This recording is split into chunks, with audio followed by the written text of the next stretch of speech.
The best way to resist being psychologically manipulated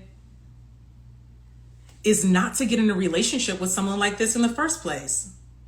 Now, a lot of people will say, well, if I knew, I wouldn't have done it. And it's a little simplified for me because a lot of people see red flags, pink flags, yellow flags, all kinds of flags, anything but green.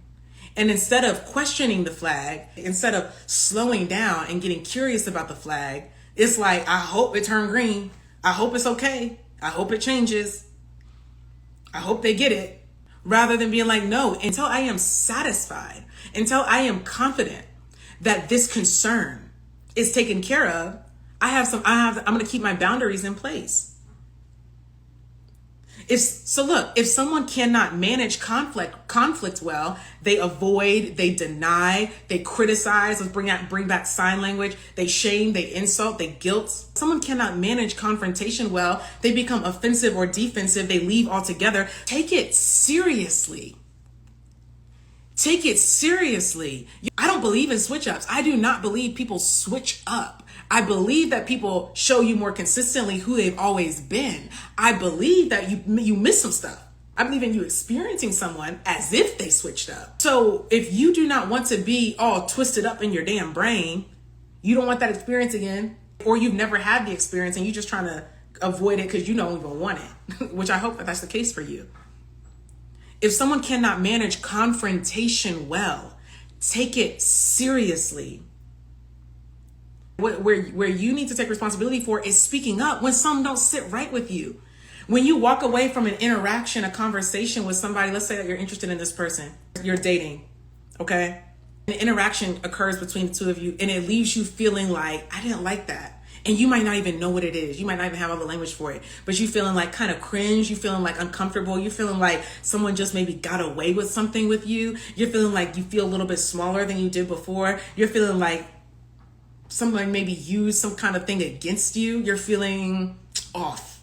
Prioritizing your mental and emotional experience looks like you bringing that forward, confronting the person. It's not blaming. It's not telling them what they were doing, assigning meaning to what they did. But I'm going to bring my experience to your attention. And that's your responsibility so that you can really experience how they manage confrontation. You prioritize your mental and emotional experience rather than their comfort or capacity. Because how often do you keep something to yourself because you're thinking about what they can handle? You're thinking about you about to mess up their day. So you keeping it to yourself when it's the interaction with them coming all together to create this emotional, mental experience that you're having. But you're so worried about them, what they can do, what they want to do.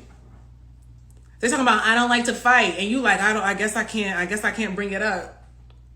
They're talking about, it's just so stressful. It's just overwhelming when you talk, oh, well, I guess I can't bring it up. Nope. People are so surprised later on when now you forced to deal with a confrontation, stuff bubbling up. Thank y'all for the feedback. Stuff bubbling up, and now you have to have a confrontation. But you could have had a confrontation 6 years ago, but you had kept so much stuff to yourself that now you're surprised saying they switched up when they were that all along. But you never elicited this from them because you never asked for them to step forward into the confrontation, to step forward into the conflict, to step forward into the disagreement. And you talking about they switched up. They was that all along. But now a year in, now after y'all living together, now suddenly you ready, now you just can't help but to say something when you could have said something on week 2, when the way they talk to you didn't sit right with you.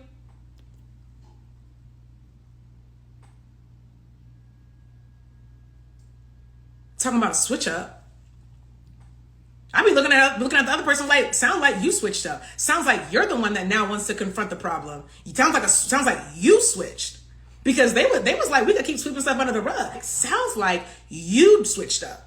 And now and I like it. You want to talk about the issue. Now you want to confront. Now you want to start talking about emotional needs and boundaries and how we can do all of that kind of stuff. But let's be for real. It sounds like you switched up. They cool with sweeping it under the rug. They still don't want to talk about it. So they the same. You switched up. And now we got 4 years of issues. Now you threatening talking about you're going to leave in 2 weeks when we haven't heard from you about any of this. Women, This is where you got to take some responsibility here, because you be cool with avoidance until you ready to talk about it. And now this man got a 3-month timeline to fix the whole damn marriage. Unreasonable. It's unreasonable.